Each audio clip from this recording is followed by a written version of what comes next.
Hello, I'm Dr. Sandal, founder of Atma Clinic. The modern medical system is falling apart. To fix it, we need to change how we think about health, illness, and the practice of medicine.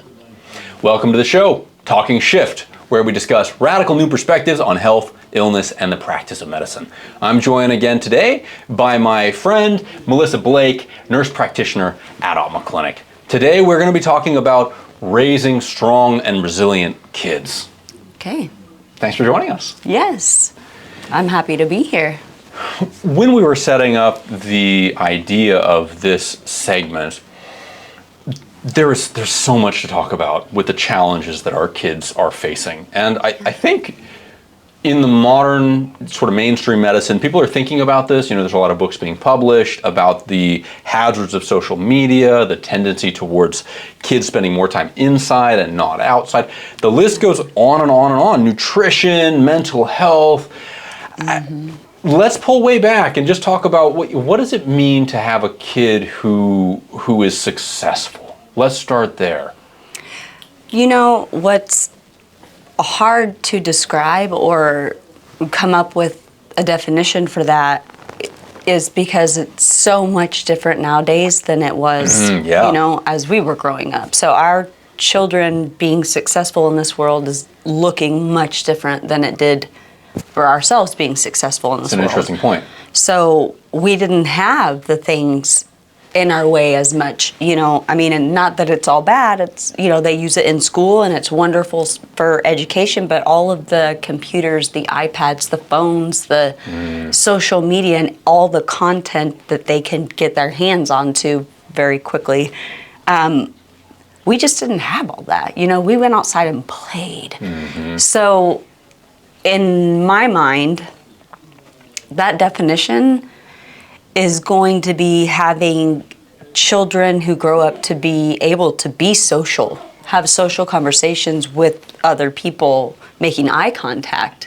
Almost like that is something we have to work on now because we have new challenges, screens everywhere, right? Yeah. There's a lot of psychologists who are really digging into that precise issue there, the social tendencies of children. It is in fact a skill we're learning. It's not a gift of our biology that we make eye contact and we know how to interact with other social human beings. It is in fact something that has to be worked at nowadays sometimes. And that's kind of mind-blowing, I think, for a lot of people in our generation and older. It just sounds insane in many ways. Right. But as the environment changes, we have to adapt with it. And I love how you made the point. You know, it's not all bad. There's certainly a lot of benefits to having all of this technology available. One of the things that I often come back to when we think about the big picture of human health is how do we roll with all of the innovation that's happening? The exact same story here. There's a lot of good things about all the innovation, and also we are heavily biologically adapted to living life the way that our ancestors have for millennia. And we have this acute acceleration of technology that our biology isn't keeping up with. No, it is not. So, like growing these children that we've made takes a lot more effort, I believe, because we have to make sure they're learning social skills with other children. You know, it's less about they learn it all in school because they really don't. There's a lot of things, you know, you have to be able to read social cues, not even understand, or not just understand. But, Right. So, and then the other part of it is, okay, they're active some at school, but if you ask questions, my children may be active 30 minutes of the day. Exercise-wise, physical activity. Yeah. I mean, and possibly more if it's a PE day, but they don't have physical education every day. Right. You know, sometimes they have recess sometimes, but sometimes it's inside. So that's kind of amazing. I remember hearing about that when we were in school. It was a lot of time outside, a lot of recess. It was routine. It was scheduled in. You had PE class as well. And my understanding is that nowadays like you're saying, sometimes there's not any time outside. Yeah. There's not a PE session. There's not a recess session. That's contrary to human nature. It's actually quite challenging for humans to just sit in one place for hours at a time. And that's for us adults. For children, that's a whole other layer of complexity. Especially for the little ones. I mean, how can they? How can you? Like you said, it's hard for us to sit still. So how, that's just another thing that we have to take on then at home as parents and figure out ways to keep them active or gain activity in their day without it being awful for them. It's so awful when we take the screen away. But then there comes the guilt of being a parent. How much screen time is okay? Right. We read a lot. There's a ton of literature out there again about that. But as we know, every person is different. Every parent is different. Things are just, kind of all over the map. But as a whole, parents, we have to take more action. We have to step in more often, and add to that. You're making a really interesting point. I think we have to shift how we think about parenting a little bit. And probably the big overarching reason for that is that the normal activities of daily life for youths nowadays are more mixed in benefit and irritant than they used to be. Yeah. Yeah. And I mean, I haven't thought this through all the way, but I think that that's safe to say, using screens as an example. Obviously, there's benefits to that. Yeah. But as opposed to going outside and playing baseball, there is less net positive. It's more complicated. There's positive and there's potential negative. And we're only even just starting to scratch the surface of that. We see through sociological studies the problems that's causing for children, and we don't really understand why that's happening. Only just recently are we starting to actually get the neurochemistry and the electrophysiology even to understand that. Thinking about screens, for instance, much of the technology that's created is created to capture a market share, which means it needs to capture an attention share, which means that it has to behave like a slot machine. Yeah. They have to use that same neuroengineering that they use on adults all the time. I mean, I was in college when Facebook came out, and we got to sample this, and it turned out that it was wildly successful. And since then, they've only gotten more refined in how they capture us. And they do it by neuroengineering, right? They pay expensive neuroscientists to understand how to maximally get people to spend time on those things. There's a real danger to that, and it's hard for us to resist and go, blah, blah, blah. Wait a minute, I've just been scrolling for 30 minutes. What have I done? Yeah. For kids, their neurochemistry is still adapting to their environment. It's literally still wiring. Yeah. So them getting wired up to that is a totally different ballgame. And we're only just now starting to understand that. What to speak of the electromagnetic effects of all the blue light, the non-biologic EMF that's affecting them. For people who are thinking about all the complexity, it's easy to doom and gloom. Yeah. How do we change our philosophy? How do we shift our parenting philosophies to give kids the best chance of success in this new environment with these new challenges? That's definitely a great question. It's a $1 million question. Yeah, Come on, answer it right now. Think about, on, they want to know. Melissa knows. I say, that's scary because we as adults don't understand what all that could be doing to us. With the towers right outside all of these buildings. Right. As we discussed one day, the 6-foot fence. Right. All these giant cell phone towers have a perimeter around them that say, hey, inside these 6 feet, this is really dangerous, don't go in there. Right. And it's like, oh, does that effect just magically dissipate after 6 feet? And we know the physics of the radio waves and those sort of things. And yes, they do dissipate based on a particular formula. But who says that happens at 6 feet and all of a sudden it's not injurious? Right. And is it just things like that? Is it also the iPad? And we know it is. Yeah. Right. They all have radio transmitters and yada, so, that's hard. How do we? We have to teach our children that those things exist, even though we can't Right. see it, and that's difficult depending on the age of the child, and or I want to say the logic of each child, because not every person even grasps EMF waves and things like that. So if you don't know much about it, how are we going to teach our kids about it? It's difficult. We're a little unusual at Atma Clinic. We're always trying to push into the future. We're always trying to be on the cutting edge of what we know scientifically. And I do think that sometimes that puts us at risk of people looking at us and going, geez, they believe that EMF affects human biology. It's like, that's not rocket science, people. The reality is that we don't understand the degree to which it does it, but we absolutely can say with confidence that it does affect human biology. Absolutely. And then when we see the sociologic studies of how our children are changing from all of this exposure, it really does make one scratch their head and go, okay, it makes sense if we can come together with reasonable interventions as parents to insulate our children from this probable risk. Yeah. So parents out there are certainly wondering, like you said, it's hard to get my kid off the screen. How do I do this? What toolkit of interventions, of best practices can we empower parents and their kids to move forward with? Well, as an exercise physiologist first, exercise. Yeah. We got to do something. If we can say, okay, 15 minutes, we're going to go outside and be active, and then maybe you can earn some screen time with that. Or maybe we start to earn screen time. It's not just given. Because when they come home from school, I don't know about, again, all kids. I just know about mine and their schools, but they've been on their iPads and their, school computers all day. Right. That It's part of the schooling pedagogy. Right. And Yeah.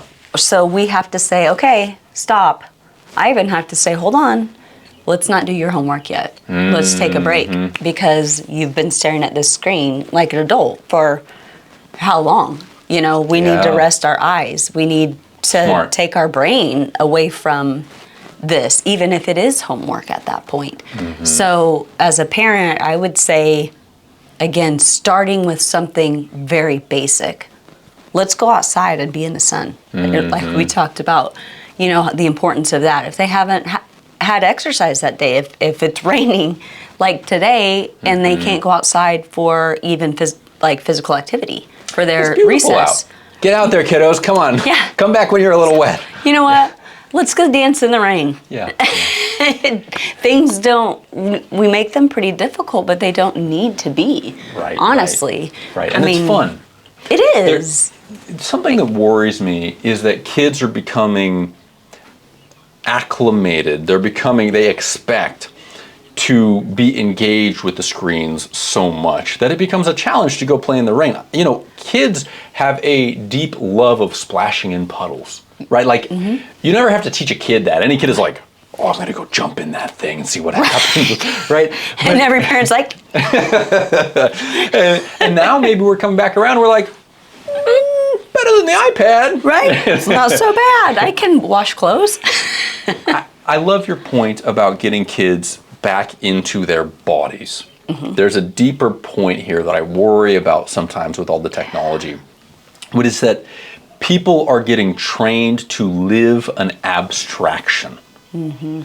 We see this with video games, and don't get me wrong, I'm actually an advocate for video games. I think that there are ways to do that can be good teaching tools. Kids can learn strategy, coordination, et cetera, et cetera. There's lots of potentially good things there. Absolutely. But it's also really easy for it to go wrong. When human beings, forget about kids for a second, just generally speaking, human beings spend so much time on a screen, they begin to abstract. They begin to believe more that they are a concept, or they are a thinking pattern, or they are a persona, then, oh, here I am, and my body needs nourishment, and my body needs to move, and I need these things for my physicality. My animal substance needs care and activity. And even their brain and developing who they are. Do they know what that means? You know, developing into a good person. What does that mean? Right. You know, what does that mean to a kid? These aren't thoughts that they have. It takes work, it takes practice. And if we're abstracted into simplified environments, right? If someone's interacting with people online, it's a simplified environment. They don't have the eye contact, they don't have the whole reality. They have an abstracted, simplified reality. And if kids are learning on screens at school and they come back and their default relaxation is more screens, all they exist in is a simplified environment, an abstracted environment. And I have to say that really worries me. We see that not working well for adults. Yeah. Wiring kids from kindergarten that way is going to create a absolute tsunami of difference, oddness, challenge. Yeah. And it just, I just sorry to go off so much on a tangent, but I really want to tie this back to the great point you made, that the answer to that is to get back into your body. If the challenge is too much abstraction, well, get back into the body. Yep. Bring them back. Let's go back old school. How did we make it here? Right. What did our parents do? What did our ancestors do? And part of that too is coming back to nourishment, like you were saying, of the body. How do we get them to understand that? Or we, even as adults, we don't know what's in all of the food that we may be feeding them, you know, and then becoming unhealthy, one, sitting, possibly more without exercise. Now we have all of these foods that have no nutrients. They have no density to them. Right. I love doing, that point, density of nutrients. Yeah, they are going to have no concept of, this is what my body needs. This is, you know, I need water. I need plants. I need fruit, vegetables, these things. Why would they think about it, right? And then not only that, but all the things that we know that are harmful that come with it. Yeah. So it's difficult to be a parent and a child, I think, right now, because they don't understand where all of it's coming from, but then we're trying to explain, but it's difficult to explain a lot of that. Let's roll with that challenge that you've just presented. The environment is very difficult, and our technology is outpacing our biology. So talking shift here, how do we help reorient and equip parents and children to meet these challenges? We're dealing with so much abstraction. How do we help people move back into their biology and do things that are real, that work for their kids, and that help them develop in a grounded fashion? I think that needs to be done as a family unit, whatever your family unit may be, right? So thinking about, hey, like sitting down and coming up with things. You know, what did Grandma and Grandpa used to do? What did you do when you were with Grandma and Grandpa at their house? You know, when you played blocks, or they took you outside and you worked on the tractor with Grandpa. I'm from a small town in Kansas, so that's what, you know, resonates. And then also, what did you do as a parent? You know, we rode bikes around the neighborhood. It was like a little pack, you know. But you stayed right there where Mom and Dad knew where you were. But then when the lights came on, you went home. Yeah. I think there's a big difference there too. A lot of natural social interaction. I love the term pack. That's kind of an important Freudian slip in one sense. It's like we are animals in some degree, and we have to have that social interaction and feel that out. That's very real and complicated and native to us. Correct. Outside of that family, who else do you have, right? So we built that as kids, or for the most part. But then, discuss what Grandma and Grandpa did. I love that as a heuristic. I love the idea that we should focus on our social interactions again. Because if we think about that abstraction, about the digitization, a lot of that is a removal from the social structure. And the biology goes hand in hand with the social structure.